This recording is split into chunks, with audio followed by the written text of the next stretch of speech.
الله والحمد لله والصلاة والسلام على رسول الله صلى الله عليه وسلم. سلام لሁላችሁም ይሁን. السلام عليكم ورحمة الله وبركاته. በዛሬው ዕለት እንግዲህ የፌደራል ምርጫ አስፈጻሚ ቦርድ ጥር መጨረሻ አካባቢ ኃላፊነቱን ከተረከበበት ጊዜ ጀምሮ እስካሁን ድረስ ምን ስራ ሲሰራ እንደነበረ ጋዜጣዊ መግለጫ መስጠት አስፈላጊ ሆኖ ስለተገኘ ቀጥታ ወደዛ ነው የምገባው። እንደሚታወቀው አሁን በአመራር ላይ ያለው መጅሊስ የስራ ዘመኑ ተገባዶ በሚቀጥሉት ወራት የሚያስረክብ ስለሆነ ኃላፊነቱን እሱን የሚተካ በህዝብ የተመረጠ ከመስጂድ ጀምሮ እስከ ፌደራል ድረስ በተዋረድ ተወክሎ የሚመጣ አካል እሱን ለማዘጋጀት ቃለ መሐላ ፈጽመን ጥር መጨረሻ ላይ ሁሉንም ሙስሊም ህብረተሰብ የሚያሳትፍ የሚያካትት ገለልተኛና ፍትሃዊ የሆነ ምርጫ አስፈጻሚ ቦርድ መመረጥ ስላለበት ተመርጦና ተሹሞ ወደ ስራ ገብቷል። ከኢትዮጵያ እስልምና ጉዳዮች ጠቅላይ ምክር ቤት ምርጫ አስፈጻሚ ቦርድ የ2017 ሀገር አቀፍ ምርጫን አስመልክቶ የተሰጠ ጋዜጣዊ መግለጫ ሰኔ 12 2017 ዙልሂጃ 23 1446 አዲስ አበባ ኢትዮጵያ። የፌደራል ምርጫ አስፈጻሚ ቦርድ በሀገር አቀፍ ደረጃ ከመስጂድ ጀምሮ ህዝበ ሙስሊሙ ተወካዩን መርጦ ለወረዳ በመላክ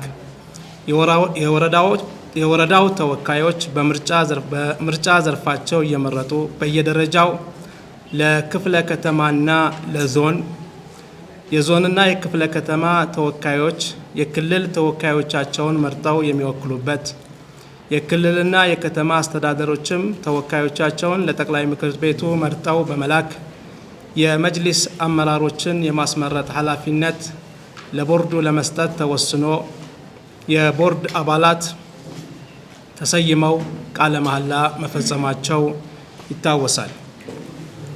የቦርዱ አባላት በጠቅላይ ሸሪዓ ፍርድ ቤት ፕሬዝዳንት ፊት በፈጸሙት ቃለ መሐላ የተጣለባቸውን ኃላፊነት በቅንነት፣ በገለልተኝነት፣ በፍትሃዊ አካታችነትና አሳታፊ በሆነ መንገድ የአስመራጭ ሚናቸውን እንደሚወጡ አረጋግጠዋል። ቃላቸውን ጠብቀው ለማገልገል የሚያስችላቸውን መርሃ ግብር ስትራቴጂ ነድፈው ወደ ስራ ለመግባት የውክልና ምርጫ ለማስኬድ እንዲረዳቸው ሙስሊም ማህበረሰብ መራጩና ተመራጩ በ5 ዘርፍ መድበው በየመስጂዱ በመመዝገብ እያንዳንዱ ዘርፍ የራሱን ወኪል አውቆ ለመምረጥና ለመወከል የሚያስችለው ስርዓት መዘርጋት እንደሚገባ ተማምኖ ወደ ስራ ገብቷል። ስራውን በ3 ምዕራፍ ከፍሎ በቅድመ ምርጫ ምዕራፍ የፌደራል መጅሊስ ምርጫ ቦርድ ጽህፈት ቤትን አደራጀ።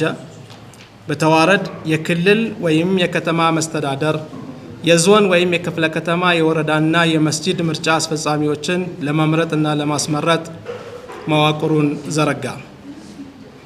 ለመዋቅሩ የሚያስፈልጉትን የምርጫ አስፈጻሚ አባላትን በጥንቃቄ መርጦ ሰየመ። በሁሉም ደረጃ ላሉ የምርጫ አስፈጻሚዎች ቃለ መሐላ ከፈጸሙ በኋላ በቂ ስልጠና እንዲያገኙ አደረገ። በወረዳ ያሉ መስጂዶች ብዛት ዝርዝርና መረጃዎችና አድራሻቸውን መዝግቦ የመያዝ ስራዎችን አከናወነ።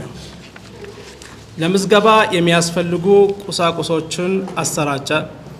ምርጫውን በተመለከተ ለሚነሱ ቅሬታዎች የቅሬታ ሰሚ ኮሚቴዎችን በየእርከኑ አደራጀ። ለስራ የሚያስፈልግ በጀት የማፈላለግና የመመደብ ስራዎችን አከናውኗል። በዚህ ምዕራፍ መጠናቀቅ ያለበት ወሳኙ ስራ የመራጭና የአስመራጭ ምዝገባ ነው።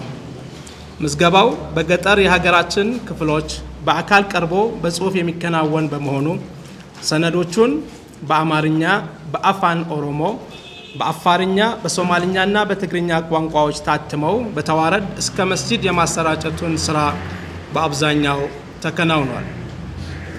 በከተማ ኢንተርኔት በሚደርስበት አካባቢ በቴክኖሎጂ የተደገፈ የምዝገባ ስርዓት ለማካሄድ የመዝጋቢዎች ምልመላና ስልጠና ተከናውኗል። ህብረተሰቡ የነቃ ተሳትፎ እንዲያደርግ በየመስጂዱ ኢማሞች በጁማዓ ኹጥባና ሌሎች መንገዶች ስለ ምርጫው በቂ ግንዛቤ እንዲሰጡ ለማድረግ ሰፊ ስራዎች ተሰርተዋል። ቅስቀሳውን በመደበኛና በማህበራዊ ሚዲያ አማራጮች ለማድረግ አቅጣጫ ተቀምጦ ወደ ስራ ተገብቷል። በአሁኑ ወቅት ለምዝገባው የሚያስፈልጉ ቅድመ ሁኔታዎች በአብዛኛው በመጠናቀቃቸው የምርጫ ቁሳቁስ በደረሰባቸው መስጂዶች በነገው ዕለት ምዝገባ ይጀመራል። ይህን ሀሳብ ደግመዋለሁ። በአሁኑ ወቅት ለምዝገባው የሚያስፈልጉ ቅድመ ሁኔታዎች በአብዛኛው በመጠናቀቃቸው የምርጫ ቁሳቁስ በደረሰባቸው መስጂዶች በነገው ዕለት ምዝገባ ይጀመራል። ምዝገባውን በ2 ሳምንት ለማጠናቀቅ እቅድ ተይዟል። ህዝበ ሙስሊሙ በአቅራቢያው በሚገኝ የወረዳው መስጂድ በተገለጸው ጊዜ እንዲመዘገብ ቦርዱ ጥሪ ያስተላልፋል። የምርጫ ምዝገባው ለሁሉም የሀገራችን ሙስሊም ማህበረሰብ ክፍት መሆኑ ታውቆ በመብቱ ሙስሊሙ መጠቀም ይኖርበታል። ዓሊሞች በዑለማ ዘርፍ ተመዝግበው ወኪሎቻቸውን እንዲመርጡ፣ ምሁራን በዘርፋቸው ተመዝግበው የተሻለ ብቃት ያለው ተወካያቸውን መርጠው እንዲልኩ፣ በስራ ማህበረሰብ ዘርፍ በመስጂዳቸው ብቃት ኖሮት የተሻለ አገልግሎት ለማበርከት የሚችለውን መርጠው ይወክላሉ። ሴቶችም በጾታ ዘርፋቸው ተመዝግበው የተሻለ ወኪል መርጠው ለመላክ የሚችሉ ሲሆን በሌሎች ዘርፍ ለመመዝገብ ብቃቱ እስካላቸው የመመዝገብ መብት ተጠብቆላቸዋል።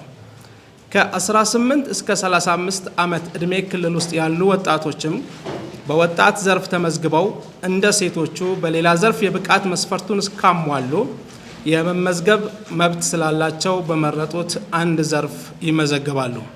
በዚህ መልክ የገለልተኝነት፣ የፍትሃዊነት፣ የአሳታፊነትና የአካታችነትን መርህን ለማስተግበር ቦርዱ በቁርጠኝነት ለማስፈጸም እንዲችል የህብረተሰቡን ተሳትፎ አበክሮ ይጠይቃል። ምርጫ ለጽኑ ተቋም ከኢትዮጵያ እስልምና ጉዳዮች ጠቅላይ ምክር ቤት ምርጫ አስፈጻሚ ቦርድ 2017 ሀገር አቀፍ ምርጫን አስመልክቶ የተሰጠ ጋዜጣዊ መግለጫ ሰኔ 12 2017። አመሰግናለሁ።